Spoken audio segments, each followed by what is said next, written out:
Wenn ich nach Deutschland fliegen will, muss ich natürlich fliegen, denn ich wohne in den USA.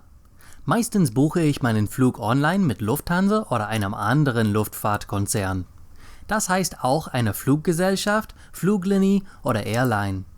Ich tippe einfach den Namen meines Abflughafens und den Namen meines Zielflughafens und wann ich fliegen will. Dann sehe ich eine Auswahl von Flügen und davon wähle ich meine Flüge. Wenn es einen Zwischenstopp gibt, steht es auf dem Plan. Manchmal gibt es mehrere Stopps, um nach Deutschland zu fliegen.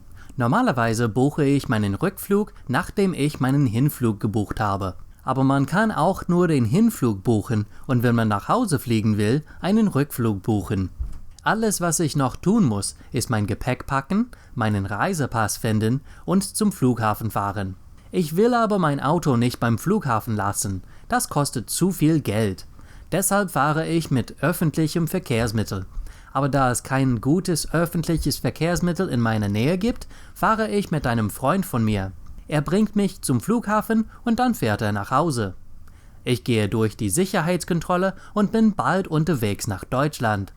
In Berlin sind die öffentlichen Verkehrsmittel viel besser, als wo ich wohne. Vom Flughafen kann ich entweder ein Taxi nehmen oder mit einem Bus fahren.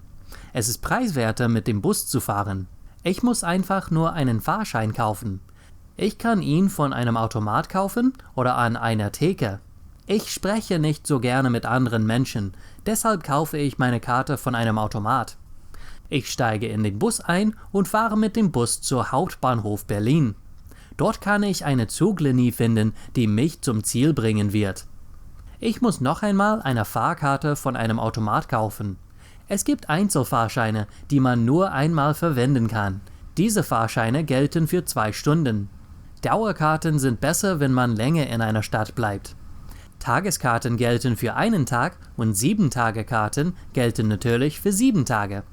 In Berlin gibt es auch 3 Tarifzonen, AB, BC und ABC. Normalerweise kaufe ich einfach eine AB 7-Tage-Karte, denn ich muss fast nie in den Bereich C fahren. Der Bereich C enthält das Berliner Umland und auch Potsdam. Wenn man diese Bereiche besichtigen will, kann man einfach eine Tageskarte kaufen an dem Tag, wenn man sie braucht. Wenn man keine Karte hat, nennt man das Schwarzfahren. Das ist illegal und man kann davon eine Strafe von 60 € bekommen. Es gibt Menschen, die in den Zug kommen, um die Fahrkarten der Mitfahrer zu kontrollieren. Dieser Beruf heißt Fahrkartenkontrolleur.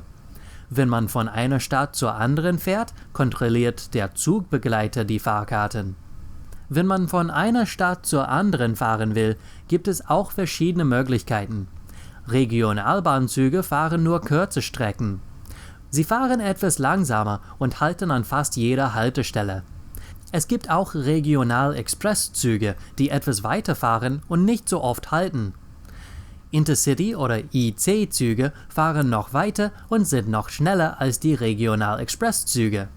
Es gibt natürlich Intercity-Express-Züge, die die weitesten Strecken fahren und am schnellsten fahren.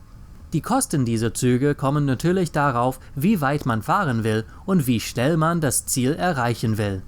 Um in Berlin herumzufahren, gibt es andere öffentliche Verkehrsmittel außer Züge und Bussen. Es gibt die Straßenbahn und die Metrotram.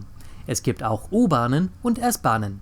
Manche Karten gelten für mehrere Verkehrsmittel. Man muss einfach nur das Kleingedruckte lesen. Hoffentlich hast du etwas von diesem Video gelernt. Wenn man Fragen hat, kann man sie in den Kommentaren schreiben. Wenn man mehr über dieses Thema lernen will, gibt es mehr Informationen auf meinem Blog. Vergiss nicht, dieses Video zu liken und zu teilen. Das ist alles für heute. Danke fürs Zuschauen. Bis zum nächsten Mal. Tschüss!